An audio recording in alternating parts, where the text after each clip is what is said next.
That was f***ing brutal.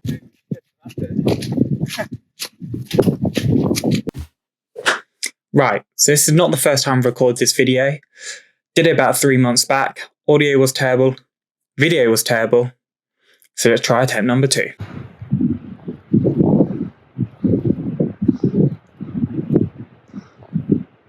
So this weekend I'm running the 100km Dartmoor Way Circular. As the very original name suggests, it's 100 kilometers in Dartmoor and with 3,000 meters elevation, and in December in the UK. So it's going to be wet and cold and miserable. There we go.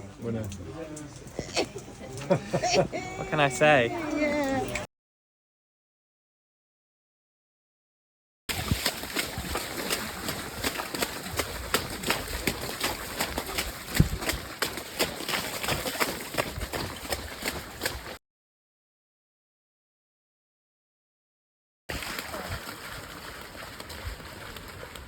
So in this video, I'm going to show you what kit you need to survive one of these silly ultramarathons. And also, stay tuned for the end of the video, where I'm going to give a post-race review of what I brought.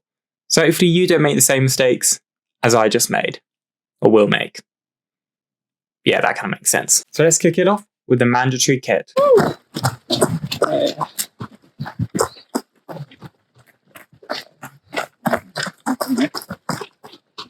So, because the race officials treat us like children and don't think we're capable of figuring out what we need to bring in the dangerous British countryside, they give us a nice mandatory kit list. So let's quickly run through the boring stuff. So they ask for you to bring a phone, which is pretty easy, but it's going to be mainly used for dubstep. I can't speak today. But it's mainly going to be used for YouTube dubstep sets. And for those of you who are curious, I'm thinking Headex and Skrillex, because I'm a degenerate. So, from the beginning, they ask you to carry 500 mils of water. For me, being the safety conscious chap, I'm going to carry, that's it, 2. Okay, I'm getting a bit bored of this, so let's do it 2 times speed. Waterproof jacket. Where's everything? Where did I put everything? Waterproof trousers with tape seams. So, also for this race, I have, oh my god, like an unboxing. A compass, no idea how to use it, and a whistle.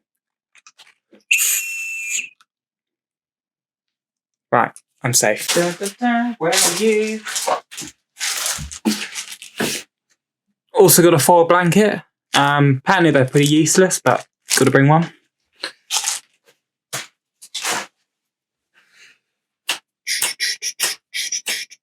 I've also got my Petzl head torch as well.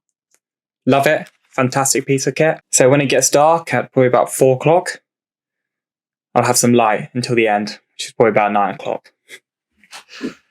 5 hours in the dark, wet, cold, Dartmoor countryside. It's going to be great fun. They've also asked me to have some emergency food, so got some gels, one's caramel macchiato, one's campfire s'mores, very fitting, and my favourite, chocolate crepes. So I got this very fashionable waterproof Gore-Tex hat, very sexy, and some waterproof gloves as well. Considering how cold my hand's getting recently, these might be a lifesaver. Another very sexy addition to the running attire. I've also got a base layer, which I'll just wear, actually probably from the beginning. Long sleeves, because it's going to be freezing. So they also asked for a first aid kit, so hopefully a packet of ibuprofen should be enough. If I do rip my leg open, maybe I'll just tear up a t-shirt or something and wrap it over. Yeah, that should work. And also, you need a GPX route. I'm pretty sure, has it loaded? I think my watch might be slightly broken. It's saying battery is low, but it's on 100%. It's actually, not joking, this is my 3rd one of these in 5 years. I haven't actually had to buy one because, yeah, they never last the warranty of 2 years. So they just keep on sending me new ones. But hopefully it'll stop me from getting lost. So also you need something to hold all your crap in and your water. I've got this Osprey, I think it's a Giro 15 massive, really good, really comfortable, carries loads. Yeah, love it. Love it. What I'll also do is take a backup bottle. Not because that's fun to do, but I think there's 25 kilometers between checkpoints. So I'm probably going to need more than 1 litre, as that's about a couple of hours at that rate. And probably, most importantly, although they stink, are some nice muddy trail running shoes. Love them. These are some Brooks of some sort. Never had any issues. I would clean them, but then what's the point? They're just going to get dirty again. Second most importantly, some good padded socks. So I'm also very lucky to have some very supportive parents who are willing to dedicate their day trying to chase me down in the small windy roads of Dartmoor, catching me where I can. I'm sure some teams and some crews might exactly know where I'm meeting up. We haven't figured it out because, to be honest, we've got better things to do. So we'll see how it goes. But obviously they'll be able to support me on the way, and we've also got a crew bag here, which has things like battery packs, backup torches, nutrition, loads of charging things, extra socks, food, ginger, random things which you kind of don't want to be carrying with you, but you may also need. So it just all goes in the bag. So if you saw in my last video, where I tried to run around London, unfortunately it kind of got cut a little bit short because, I had some serious chafing issues between, the delicate areas. So I kind of quit at 75 kilometers. But Vaseline does help. Didn't help me enough on that day, but I got my secret weapon. But just to show you how much it helps, I've got 3 small tubs and 1 massive tub, like a collector's item. So I'll be carrying one of these and have one in the car as well. Another quick recommendation. I've tried a lot of electrolyte tabs in my life. These ORS ones, pretty good, pretty good. Tastes a bit like, I don't know, inoffensive. It's inoffensive. So I mentioned my secret weapon earlier. Here they are, compression shorts. Hopefully they'll stop any unpleasant rubbing. If it doesn't work, I've got a very painful day ahead of me, as I'm not dropping out this one for the sake of my fertility. So I haven't really got into nutrition because that's kind of a whole topic in itself. What I will say is I've messed this one up again and again and again. So really it's about finding out kind of what works for you. I personally, it might sound very tempting just to eat Snicker bars the whole day, but I tried that. After about 3 or 4, they get kind of disgusting. So I'll probably do the tried and tested chocolate crepes, cocktail sausages, and oat cakes. It's a perfect combo. And also, most importantly, back that up with a steady supply of caffeine. Not too much and not too little. And with all that, I hope you found it useful. Wish me luck, and I'll see you after the race. Nah, actually never mind, that's not what the YouTubers do. They do this. Actually, no, that's kind of stupid. Let's go back to this.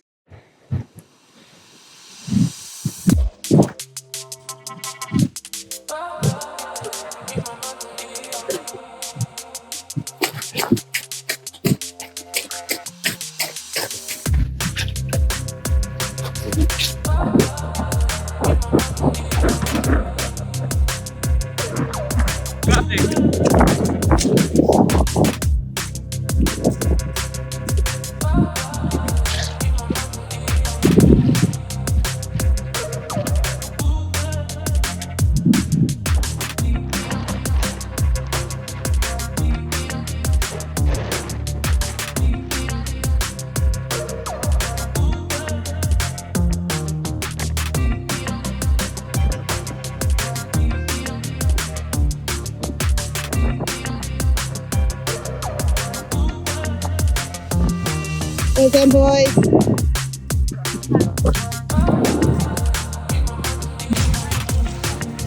That was f***ing brutal. So it's the future, slightly broken here, me here. But anyway, that first 42 kilometers, that first marathon was probably the hardest I've ever done. Each kilometer felt like 3 or 4. You were constantly running through rivers, through bogs, on slippery terrain, over rocks, and it was just exhausting. I think previously I didn't realize just how important runnability of the terrain was. Distance really isn't everything. Give you an idea of just how hard it was. 85% of the field didn't finish, but I'm actually pretty impressed with the kit I took. It kept me warm when I need to be warm, kept me dry as much as possible. Really, it served me well, and it meant the only thing I needed to worry about was my own body and not what I had on me, which is pretty important. Gives you a lot of confidence. So here are a few key takeaways regarding the kit I brought. So hopefully you make the right decisions in your races going forwards. So firstly, those waterproof gloves were a lifesaver, especially on the top of the moors where it's wet, windy and cold. There's something just so comforting about having warm hands. Makes a big difference. I saw other people with no gloves on, they just look so cold.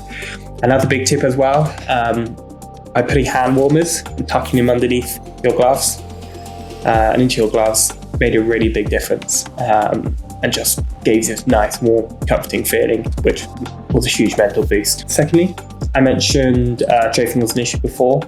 Had no chafing at all. It's fantastic. Combination of those kind of compression shorts and Vaseline made a massive difference, really helped. So I kind of brushed over this in the video, but it was 2 or 3 hours of dark in the morning and then 3 or 4 in the evening. And the terrain we were going through, middle of nowhere. If this had broken, I would have been absolutely screwed. 3? Oh no, 4. So regarding the waterproof trousers, absolutely loved them. It repelled any water, which was pretty important considering I spent the whole time running through rivers and bogs. Kept my legs dry and happy. And actually I saw other runners wearing leggings, tights, or no trousers at all. And that must have meant their legs were wet, freezing, cold the whole day. And you want to keep your muscles warm. So definitely recommend trousers. So lastly, and almost most importantly, as I was waiting in the rain, I realised that my jacket is no longer waterproof, which is fair because I do use and abuse. But because I had a long sleeve base layer on, I kept my arms dry, which was fantastic because previous times I run, my arms are always. So if you're still watching, hope you found this useful. There were some real lessons learned here, lessons which you can apply to your race day and make sure that on the day you're in the best position you can to do as well as you can. And finally, all I've got to say is cheers, catch you soon, and have a great Christmas.